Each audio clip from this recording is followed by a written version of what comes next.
What's going on, guys? Today we're going over the top 10 players in NHL 22 that still need a downgrade even after the roster update yesterday. If you guys missed my November roster update video, definitely go check that out. Now, before I get to the actual top 10 list, guys, I want to start off with some honorable mentions. And my honorable mentions are everyone in free agency that's 80 overall or higher. They are just way too high rated to be not signed to an NHL team. I think you see that when you look at pretty much any team in the game. Most of them will have some high 70s in their bottom 6 or on their bottom pair D. So if a guy's 80 plus, he's probably good enough to get signed by a team, I think. So that kind of tells you these guys are overrated. Now, Tuukka Rask is definitely the exception. He's a very good goalie. 90 overall, I'd say, is probably fine for Rask. But rather than downgrade him, you just want to send him to some international team. It doesn't matter who. It could be Austria, as you can see I just did. But that way he doesn't break your franchise and he signs to the Senators or someone like that and turns him into a Stanley Cup contender. So after him, you have Eric Staal. I think he's the only one I would actually leave at 80. He definitely wasn't too great in the regular season, putting up 13 points in 50-something games. But in the playoffs, he had 8 points in 20 games for Montreal, which isn't too bad.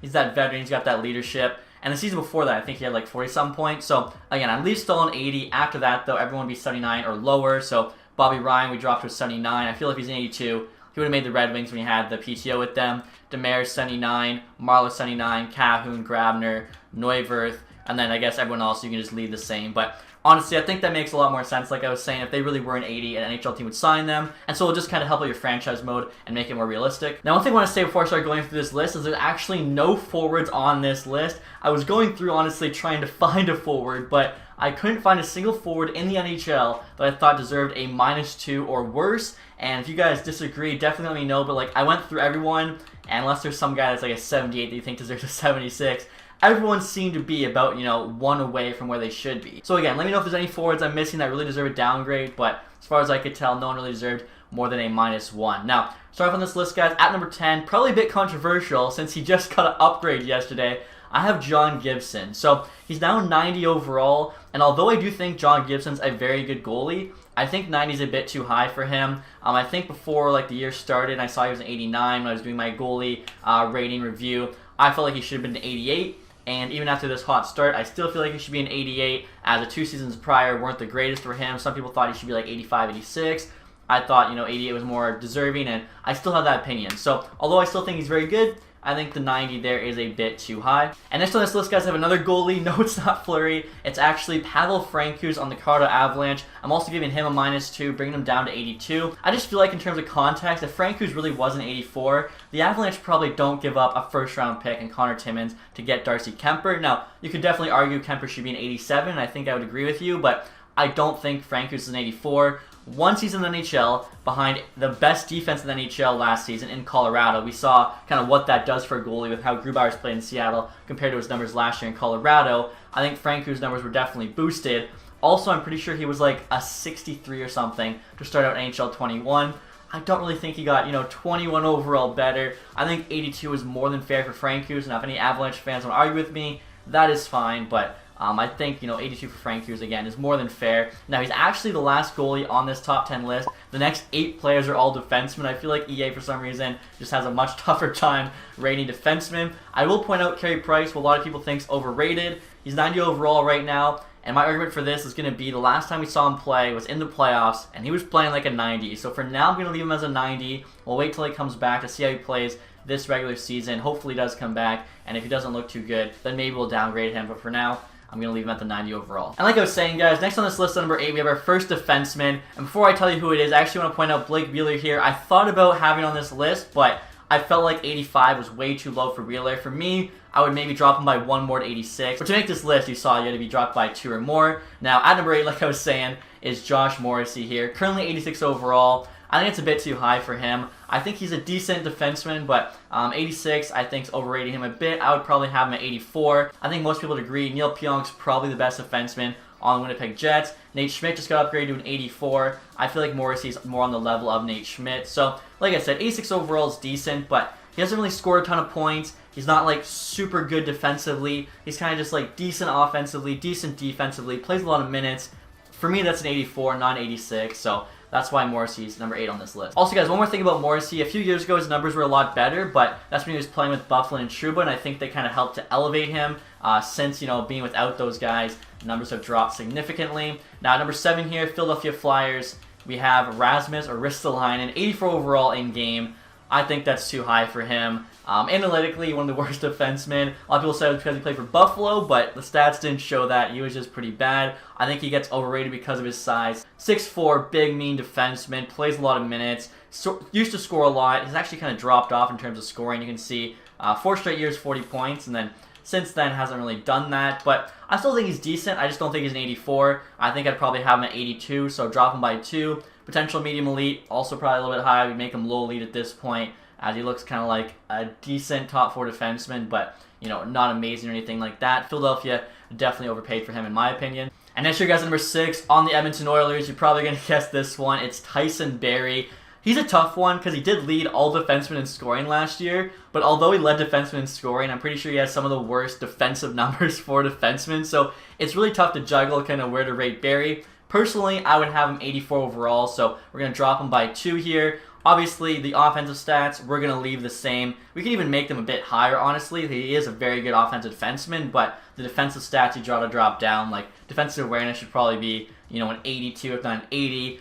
Shot blocking, drop way down from 88. Stick checking, 88's probably fine. Drop it a little bit, though. Again, offensive stats, more than fine. Good skater, whatever, but he's very, very one-dimensional. He's a pure offensive defenseman. Does a good job quarterbacking the power play, but isn't really going to help you out that much in your own zone. Now moving on to the top 5 overrated players in the game, guys. At number 5 from the Vancouver Canucks, we have Oliver Ekman-Larsson. You can see in game here, he's 86 overall. I still feel like he's got some game, but 86 is just too high.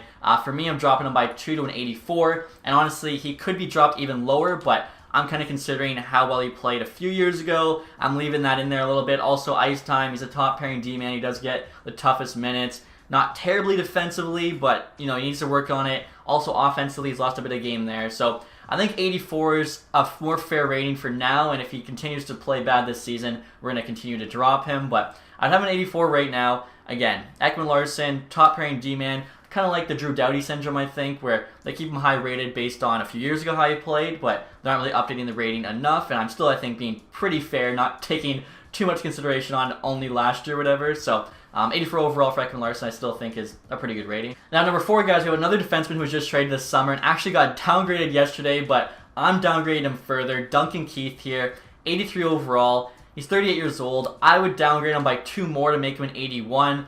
He's 38. It's showing his age. Obviously, he played a lot of minutes for the Blackhawks last year, but in terms of like the analytics, defensive numbers, they just weren't that great. So far in Edmonton, he's looked okay. But 83 for me is like a solid top 4 defenseman. I feel like he's a more low-end top 4 defenseman. And 2, if you look at it, they traded Caleb Jones in a 3rd for him, and I feel like it still makes sense. Caleb Jones is an 80, so essentially they paid a 3rd-round pick for like a slightly better D-man in Keith. As well, though, they got like that leadership, those intangibles. They got a winner in Duncan Keith. So I still think, you know, that trade would make sense in this context. But yeah, 81 overall for Keith. Again, I don't think too many people argue with that, but I could be wrong. Number 3 now, I mentioned him actually in yesterday's video on the Chicago Blackhawks here, Erik Gustafsson.